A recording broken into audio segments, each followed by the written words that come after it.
It's one of the most unforgettable plays in BYU history. All the time in the world. John Beck's winning touchdown pass to Jonny Harline at Utah in 2006. Find this guy! Touchdown! I mean, it has been cool throughout my life to have people that tell me their story of where they were. Jonny Harline comes all the way across the field! The weird moments are when somebody's like, oh yeah, I was like 8 years old, and now they're like this grown man with kids and everything, and I'm like, oh gosh, where has the time gone? 16 years have gone, and a lot has happened since he was a second-round pick by Miami in 2007. Well, the NFL didn't go like I wanted. I landed doing this. This is his job today, helping other quarterbacks find NFL success. What that job is, and the players who have him on speed dial. It's all beyond the game. Former BYU quarterback John Beck is BYU's third all-time leader in passing yards. Twice he was first-team All-Conference, and his senior season he was second-team All-American. Sweet, nice shot. Today, he's found great success off the field. So much so, he's even earned his own nickname. He's a QB whisperer. No, that is very spot on. Good shot. John isn't a big fan of the nickname quarterback whisperer, but at age 41, he's become one of the most sought-after quarterback trainers in the country. I think when the term is thrown out there, it's with, okay, can somebody have a way to be able to communicate things that it may seem somewhat simple and subtle, yet have a profound impact? Just think, release point is literally just 1 inch. That's it. Just knowing football the way he does, the quarterback position, playing in the NFL for a handful of years, and now being around guys like that for his job, he knows quite a bit about anything you can ask him about, but he does it in a way and speaks to you in a way that you can understand it and put in your own vocabulary, put it in the own way that you think, so that it resonates with you. I'm not giving them something that's too much to think about, but in a really subtle way, it can have a profound impact on their game. Love it. Very nice.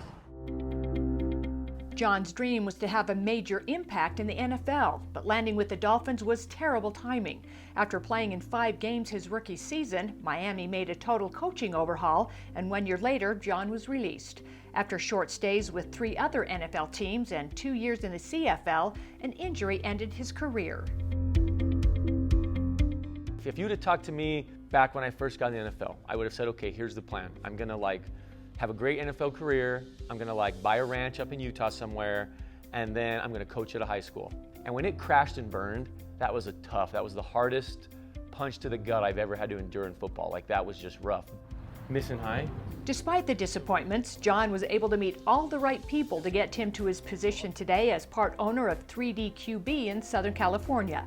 As Director of Combine Preparation and NFL Development, John uses his personal struggles to help others find success. But I believe, and I got this from Aaron Rodgers, if he just tells himself just the littlest bit up from what I feel is sidearm, I'm going to be good. I can tell you all these different journeys I've either been through or seen other quarterbacks go through. Here's how I feel like it's going to help prepare you best. And at the end of the day, there's some luck involved, there's some chance, and you got to have some things go your way. Don't worry about what round or what pick you guys go in. Just cross your fingers that you get picked to a good team, because that's what matters most. To help those players, John prepares them for the Combine and Pro Days, 2.5 months of intense training.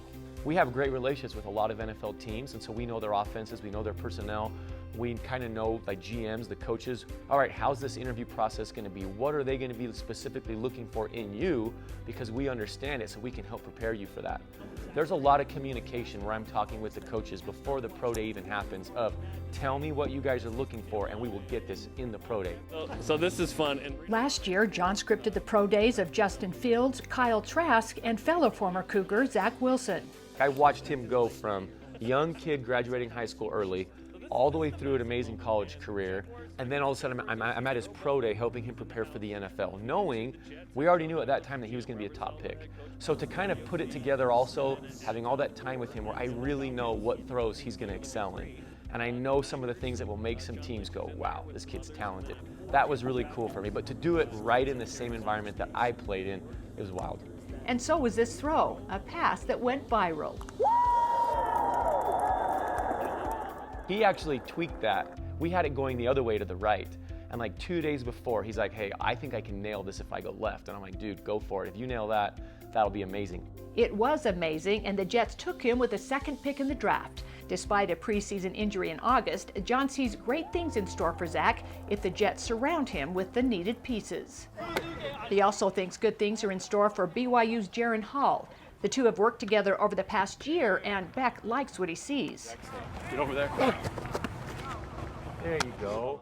He's been really good about putting the work in. He's also been really good about being himself. Lower half wants to go fast as all get out. Can the upper body be controlled? From the 20 now.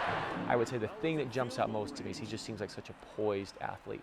Almost like mature beyond his years. And I know that's funny because here we're at BYU, everybody is beyond their years. Into the end zone, and BYU wins it. Just the way he carries himself, it's always been so good. We still talk throughout the weeks, talk about games, practice film, just some of the throws that I have, things that I still need to work on, things that don't feel good. So we definitely stay in contact throughout the week. He played here. He gets it. He understands what it's like to be a highly recruited young man going into high school, to playing at BYU, to getting to the next level in the NFL. So his experience is just right there is his resume. A resume that includes players as young as junior high school all the way up to some of the NFL's best. He's currently working with Jameis Winston, Matt Stafford, Matt Ryan, and Dak Prescott, just to name a few. In fact, while training Dak, his pregame routine went viral, a routine now called the Dak Dance. There's a sequence that our body goes through from the ground all the way to the ball, and it's the kinematic sequence. And yes, some of the drills that we do, people have taken notice because of how silly they look, or people call it the Dak Dance. I mean, it's been kind of funny. Alongside the physical part of the game, John is also passionate about the emotional aspect, something he studied for several years. Thanks to an NFL program that pays for players to go back to school, John earned 2 master's degrees, one in sports performance and the other in performance psychology. Is that what you were looking for on that one? I loved that part of the game that hinges upon the mental and emotional aspect. How well can you handle the chaos that's around you? Look out for the double pass here. How well can you handle the pressure? Or are you letting it get to you? At times, it's easy to kind of mistake you into believing you're doing the right thing when actually you aren't. Touchdown Cougars! So if you add everything together, the physical and the emotional, how would John build an NFL quarterback with those he's training today? Wow, that's tough. Well, Justin Herbert, he is as big and as athletic as they make him. So, I mean, like, if you can be 6'6" and that athletic, take it. Zach's twitchiness is really unique. So I would definitely throw that into the mixture. Like I talked about Dak, his competitiveness of making all things a challenge.